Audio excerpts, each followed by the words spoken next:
Are you willing to sacrifice your image or even look foolish to serve Christ? Let's talk about that on today's episode.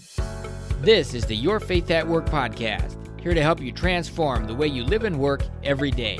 I'm Ryan Howard, and each Monday I'll bring you a 5-minute devotional message, and on Thursday you'll hear a conversation about things that matter and what's going on in the world. This podcast will challenge, inspire, and equip you to understand the times, stand for truth, and partner with God every day in your life and work. Visit yourfaithatwork.org to learn more and download your free gift. Well, if there is anywhere in life that we are concerned with image and how we look and what other people think of us, certainly in the workplace is one of those places. And, our walk with Christ is not always conducive with always being liked by others, and that's okay. Paul actually in 1 Corinthians 4:10 says that we are fools for Christ's sake, and he's talking about how he appears to these other people. Jesus endured just incredible humiliation, and so did all of his disciples and many people throughout the world. And there's all kinds of persecution today happening. And humiliation, actually, on the scale of the kind of persecution that happens in the world today for Christians, followers of Christ, humiliation is actually pretty low on the scale of seriousness. I mean, there's people that are being tortured, literally, around the world today. More people have died every year now than have died any other time in history for their faith in Jesus Christ. And here we are, wherever you are in your professional career, or maybe working from home or taking care of home, whatever it is you're doing.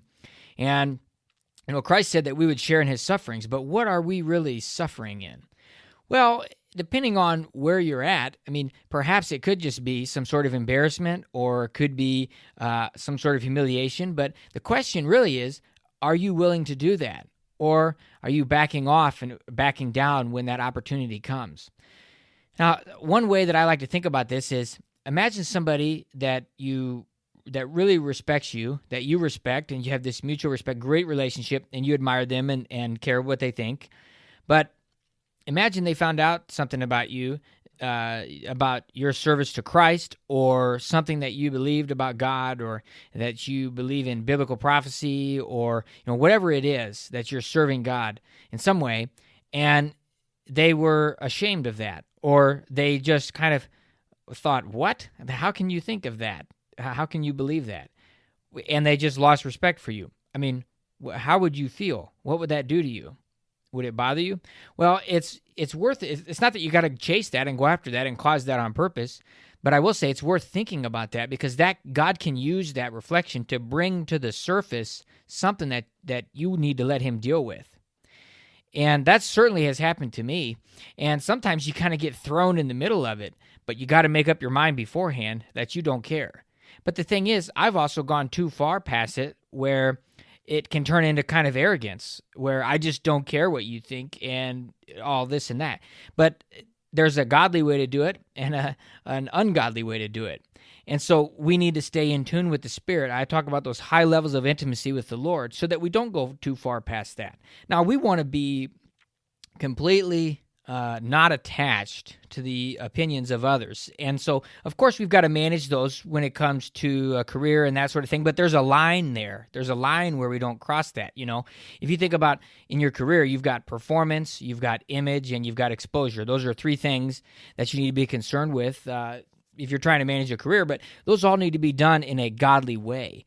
So when it comes to image and reputation and what others think about you, are you willing to sacrifice that in order to serve Christ? If he has called you to that, are you willing to do that? It could be a test. It could be something that he's going to use to convict someone else. Be bold, but we got to do it God's way. We got to stay close to him, high levels of intimacy, so that we are always close to him and walking in the Spirit. So take some time this week to think about that. Are you willing, and have you made up your mind that you will endure humiliation or whatever it takes to serve Christ? If you enjoyed this podcast, don't forget to subscribe, and you can help us spread the word by giving us a 5-star review and sharing it with your friends. Visit yourfaithatwork.org to learn more.